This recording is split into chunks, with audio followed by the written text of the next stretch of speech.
Finally got the fuel tank in the right color. Put the sending unit in. Had to free up the float level on that because it was seized up.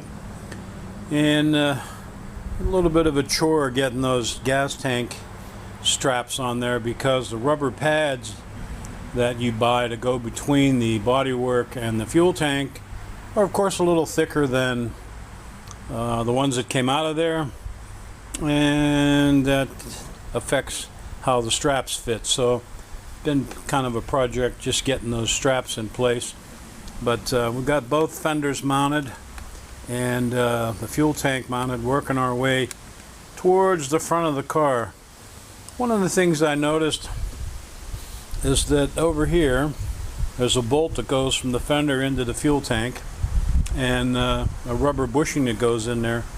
And almost all of the pictures that I've seen, the fenders are pulled in at an angle, and certainly doesn't look right. So I don't know exactly what I'm going to do there. We'll have to figure that out. I would prefer to leave the gap there and have a nice square look, but you know, we got to try to be a little accurate. That fender over there has a little bit of a tweak in it down at the bottom, so the bottom edge is kind of tweaked up. I'm sure that somebody dragged it on something, so I don't know if we can get that tweak out of it without destroying the paint job, or we just leave it alone. It is, after all, just supposed to be a daily driver, so that's what we're working towards, and one piece at a time.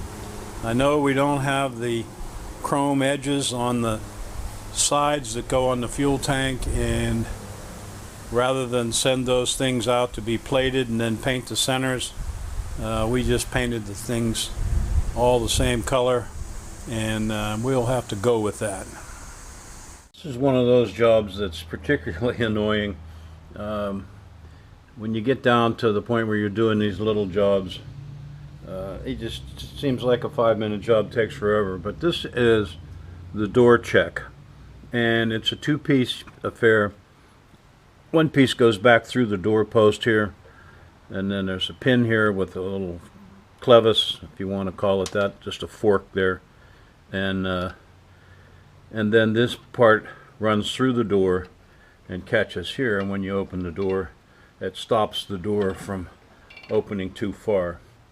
And don't know what was in there back in the day, but over time people have just taken to put a piece of hose, this is a piece of fuel line there, a washer and a nut, and that gives it a little cushion.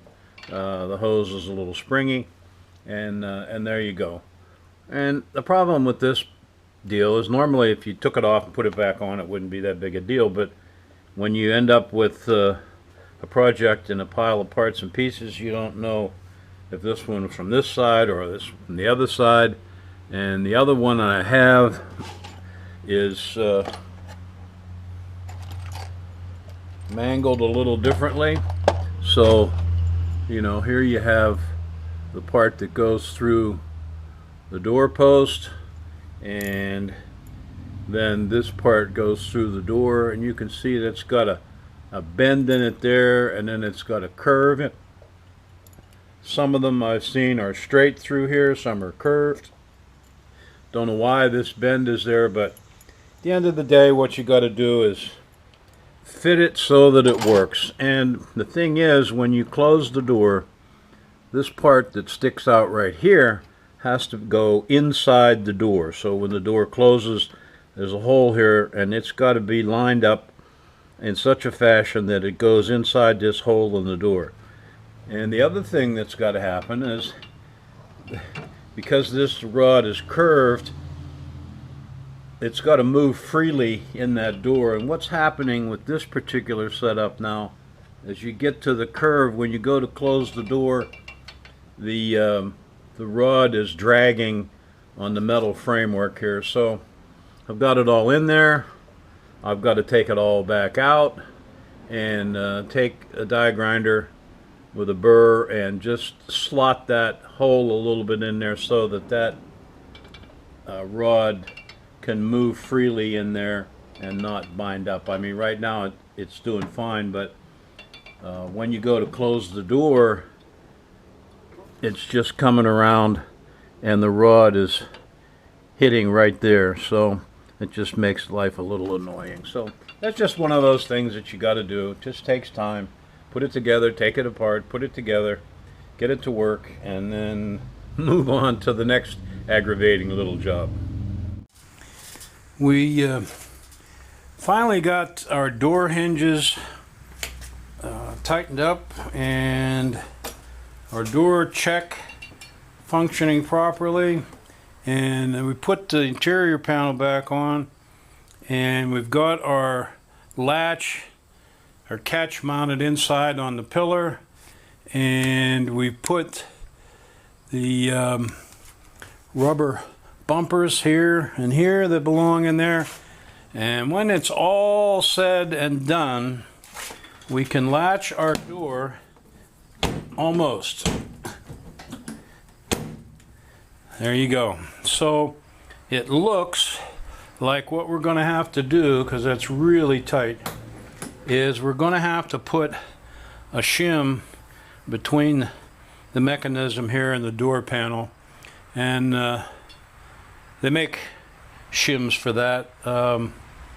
We're just going to have to make our own, so we'll probably put a 60 thou shim in there and see how that works, and see if we can't get that door to just close nicely rather than having to slam it. I'm sure over time these little rubber things will get squished down, and that'll probably close it a little easier, but we'll put a shim in there and see how it goes. These are the kinds of jobs that just seem to take forever, and we're going to get to the point here where we got to get this car down off the stand and on the ground and hook up some wires and see if we can get it to move under its own power. This door project just keeps going on and on and on forever, but I think we finally got it.